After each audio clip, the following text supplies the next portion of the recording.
Why do some regions thrive while others languish in impoverishment? What could possibly be the reason behind this economic disparity? This is not just a question of economics, but a profound paradox of prosperity that puzzles us all. The world we live in is a complex tapestry of nations, regions, sectors, and businesses, each with its own unique set of strengths and weaknesses. While some regions flourish, others seem to be trapped in a cycle of endless poverty. But why is this so? What factors contribute to this economic inequality? The answer to this paradox lies in a multitude of factors. Some are as tangible as the geographical location and environmental conditions of a region, while others are rooted in the intangible aspects of culture and attitude. The availability of natural resources and reachability to markets play a significant role, as does the level of technological advancement. But that's not all. The decisions made by governments, the quality of education and healthcare available to the populace, and even religious beliefs can greatly affect a region's prosperity. Furthermore, factors such as global interventions, a region's history, and its cultural heritage can also exert a significant influence. Yet understanding these elements is not just an academic exercise, it is a crucial step towards addressing the economic disparity that exists in our world. By delving deeper into this subject, we can begin to untangle the intricate web of factors that drive economic growth and decline. Moreover, this study is not just about economics, it is a comprehensive exploration of every philosophy and science that has been built on this earth so far. It seeks to understand the complex interplay between sociocultural, environmental, political, and economic factors that shape the prosperity, or lack thereof, in different regions. By understanding these factors, we can work towards creating a more balanced economic landscape. After all, prosperity should not be a privilege of the few, but a right of many. Let's embark on this journey of discovery together, and perhaps we can find a way to make this world a better place for everyone. Let's dive deeper into this paradox of prosperity. To better understand this phenomenon, we need to delve into specific examples. Today, we will discuss various regions that have experienced economic decline. For this, we'll adopt a case study approach, which is an in-depth exploration of a particular context, such as a country or a business sector, which has experienced economic downturn. The beauty of the case study approach is that it helps us understand the various factors at play. It provides a holistic view, allowing us to see how different elements interact and impact each other. This approach will enable us to examine the complexity of economic decline and uncover the various reasons behind it. So which regions or sectors are we going to explore? First, we'll look at a country rich in natural resources yet still grappling with poverty. This will highlight the paradox of plenty, where resources do not necessarily equate to wealth. Next, we'll move over to a region with a strategic geographic location but is struggling economically, shedding light on how geography and environmental factors can influence economic well-being. From there, we'll shift our focus to a business sector that has seen better days. We'll explore how changes in technology, government decisions, and global dynamics have contributed to its decline. Finally, we'll delve into an area where cultural, educational, and religious factors play a prominent role in its economic standing. But remember, these are not isolated examples. They reflect broader trends and underlying issues that many regions and sectors face. Each case study will reveal unique circumstances, but you'll also see commonalities. These common threads, whether they're related to natural resources, technology, governance, or cultural factors, are key to understanding why economic decline happens. By examining these case studies, we can identify common threads that contribute to economic decline. We're not just looking at numbers and statistics. We're exploring real-life situations, real challenges, and real people. It's through this understanding that we can begin to formulate solutions and strategies for economic growth and prosperity. Culture and geographic location are significant factors that can impact a region's economic status. Let's explore this in depth. Imagine a society where the culture is largely based on subsistence agriculture. This means that the people primarily farm for their own consumption, not for trade or profit.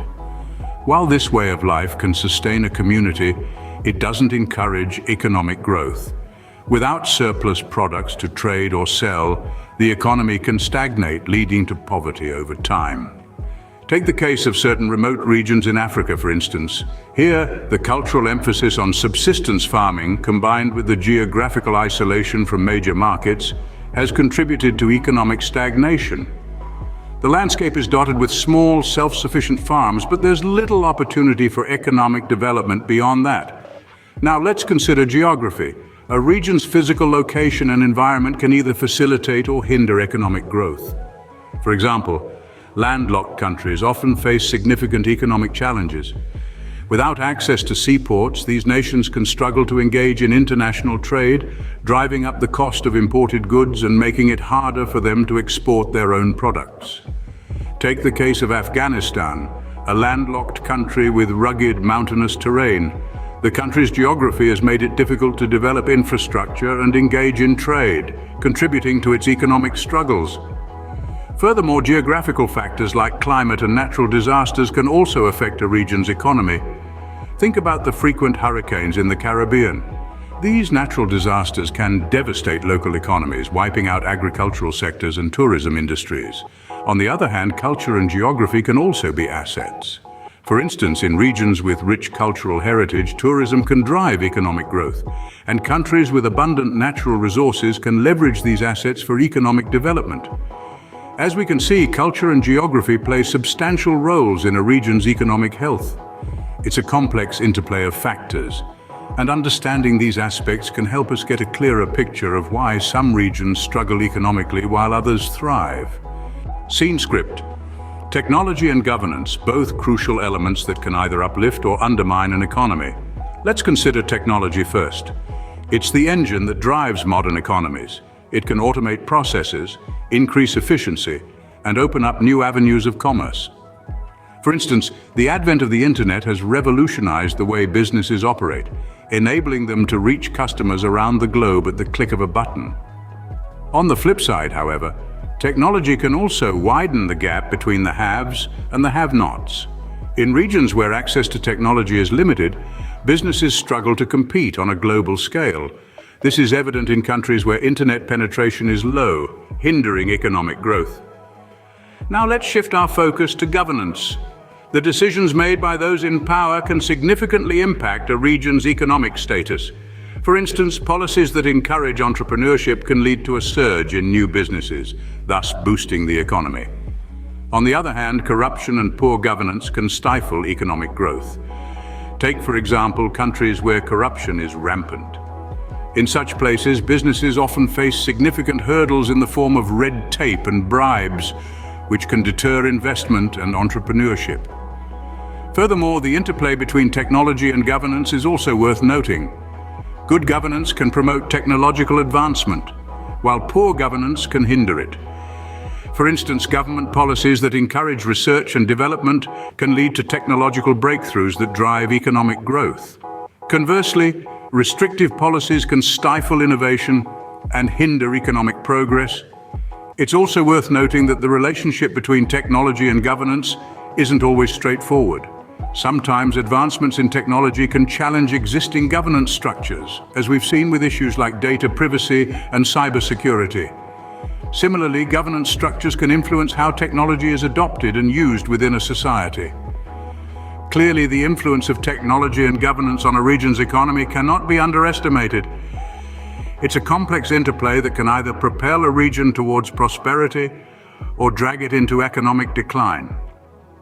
Understanding this relationship is key to addressing the paradox of prosperity and working towards sustainable economic growth. Education, healthcare, and religious factors, elements that significantly shape a society and its economy. Let's start with education. It's the backbone of any society, providing individuals with the skills and knowledge they need to contribute positively to the economy. Yet when a region lacks a strong educational system, the effects can be far-reaching. For instance, in some societies, the emphasis on rote learning over critical thinking limits innovation and creative problem-solving. This can hamper the growth of industries and businesses, contributing to economic decline. Now let's talk about healthcare. A robust healthcare system is essential for a productive workforce.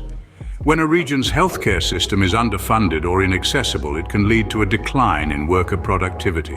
For example, in regions plagued by poor health outcomes, Businesses often grapple with higher absenteeism and lower productivity rates, which can negatively impact the economy. Lastly, let's look at religious factors. In societies where religious beliefs heavily influence societal norms and laws, there can be a stifling of economic development. For instance, if a religion restricts certain sectors from participation in the workforce or limits the type of work they can do, this can lead to an underutilization of human resources, hindering economic growth. However, it's essential to remember that these factors do not operate in isolation. The interplay between education, healthcare, and religion can create a complex web of influences on a society's economic health. For example, a lack of education can lead to misinformation about health practices, which can affect overall health outcomes. Similarly, deeply ingrained religious beliefs can impact both the educational curriculum and healthcare policies. It's clear that education, healthcare, and religious factors play a significant role in shaping an economy. They can either propel a society towards prosperity or contribute to its economic decline. By understanding these dynamics, we can begin to unravel the complexities of economic decline and work towards creating more prosperous societies.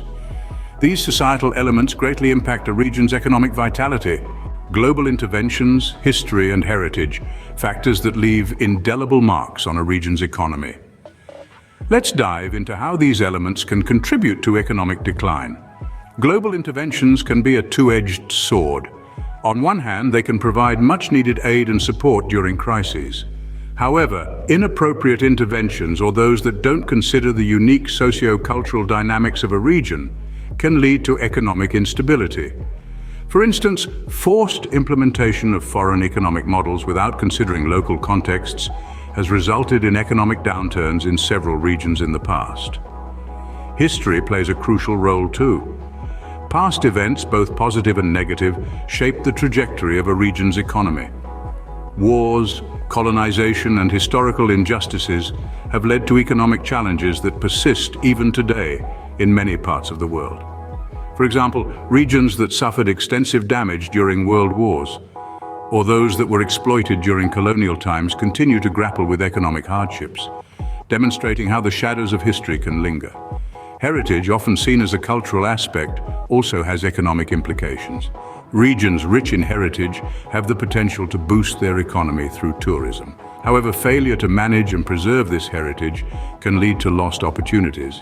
Further, regions with less tangible cultural heritage, such as unique traditions or practices, may struggle to translate this into economic gain. These factors are interconnected and often compound each other. A region with a turbulent history might face global interventions that don't respect its heritage, leading to a cycle of economic decline. Conversely, understanding and respecting these aspects can help create interventions that support sustainable economic growth. So, when we talk about why a region becomes poor, we need to look beyond the surface, beyond the immediate. We need to delve into its interactions with the world, its past, and its cultural wealth. These factors are often overlooked, but they have profound impacts on economic health. Recognizing them is the first step towards understanding and, hopefully, addressing economic decline. Understanding economic decline requires a multifaceted approach. Let's take a moment to summarize the key points we've discussed in our journey to understand why countries, regions, or sectors might fall into economic decline. Firstly, we explored the paradoxes of prosperity, highlighting that wealth is not merely a product of hard work, but is also influenced by a myriad of other factors. We then delved into specific case studies, showcasing the power of context in shaping economic outcomes. Next, we navigated the intricate landscapes of culture and geography. We saw how these elements can both nurture and hinder economic growth. From the richness of cultural diversity to the challenges of geographic isolation. We then turned to technology and governance. We uncovered the dual role of technology as both a catalyst for economic advancement and a potential source of economic disparity. We also discussed the impact of governance, demonstrating how government decisions can either facilitate or obstruct economic development. Our journey then took us through the realms of education, health, and religion. We observed the profound influence of these facets on economic stability, from the role of education in fostering innovation to the impact of health on workforce productivity, to the influence of religion on economic attitudes and behaviors. We also examined the effects of global interventions, history and heritage on economic health.